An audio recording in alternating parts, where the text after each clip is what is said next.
الاسم الكامل مهدي بن صادق النفطي، مواليد 28 نوفمبر 1978، لاعب كرة القدم تونسي سابقا، الآن هو مدرب فريق الوداد البيضاوي.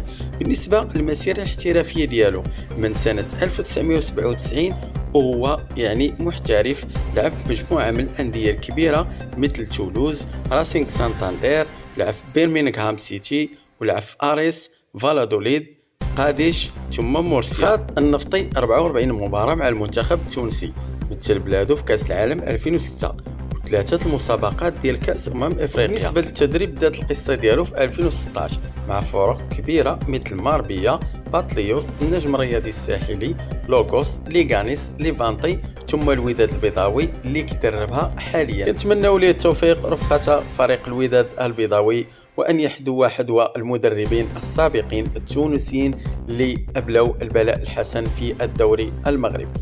إلى اللقاء.